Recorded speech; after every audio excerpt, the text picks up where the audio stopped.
I'm Kaylee, and this is my TBR for the Febregency Readathon. Febregency is a Regency-themed readathon in February. It's hosted by Emma at Bookish Princess and Jennifer Brooks and Tristan and the Classics, and of course the lovely Christy over at Dostoevsky in Space. So most people remember the Regency period as being the Jane Austen period of history, right? And just the general prompt for this readathon is just to read a work that was written by an author who lived during the Regency period. So that would be from 1795 to 1837. They do have a few extra challenges, but I'm only doing one of those. So one of the challenges is to read a Regency era poem, to read a Regency era play, to read a work of nonfiction either about the Regency era or written during the Regency era. And the one actual prompt that I'm going to do is to read a Regency era work or an author referenced by Jane Austen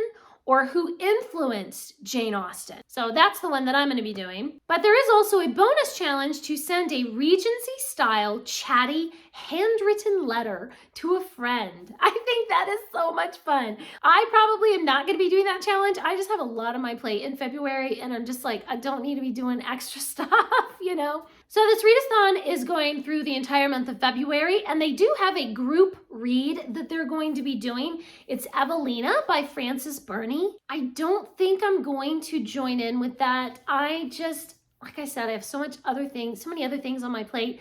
I do want to read Evelina, but I'm just like, I kind of already have other things that there's just too many things, okay?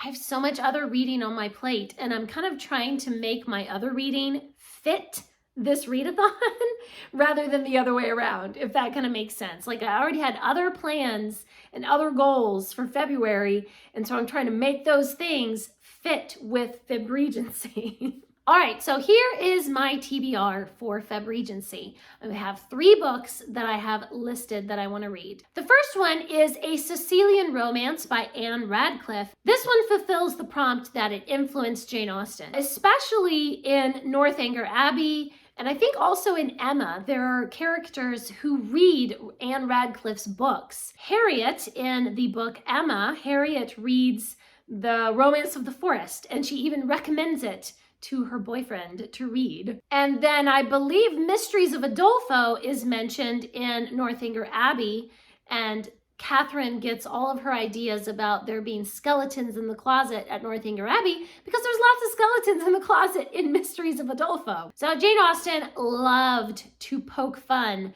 at this over-the-top dramatic gothic, mystery romances that Anne Radcliffe loved to write. So I've already read Romance of the Forest, and I've read Mysteries of Udolpho and a couple of other things by Anne Radcliffe, but I have yet to read A Sicilian Romance. So I'm excited to dive into some more Anne Radcliffe. I like Anne Radcliffe's books. I mean, Jane Austen is right. It is over-the-top dramatic, but I still love it. It's still so much fun. I'm also going to be rereading Waverley by Sir Walter Scott. So this is part of my year-long goal to reread some of my favorite classics, and Waverley so far is my favorite Sir Walter Scott. So I'm going to be rereading Waverley. Very excited about that. And another one of my year-long goals is to read more mysteries. And one of the ones that I have on my TBR for the year is to read more mysteries from the Jane Austen mystery series by Stephanie Barron. So I'm up to number 7 in the series. So in February, I'm going to be reading Jane and the Ghosts of Netley. This is a historical fiction series about Jane Austen's life, but then she goes around and solves mysteries.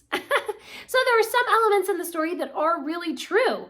People that she knew, places that she visited, things that she said, letters that she wrote. But then all of this fictional stuff is happening around that, and there's some kind of crazy murder or a robbery or something, and Jane is thrown into the middle of this mystery, and she just happens across a clue, and she helps to solve the mystery. So those are the 3 books that I'm going to be reading for Febregency. Please leave me a comment down below and let me know, are you joining in with the Febregency Readathon? And if so, what are you going to be reading? Thanks for watching. Please subscribe, and remember, the right book in the right hands at the right time can change the world.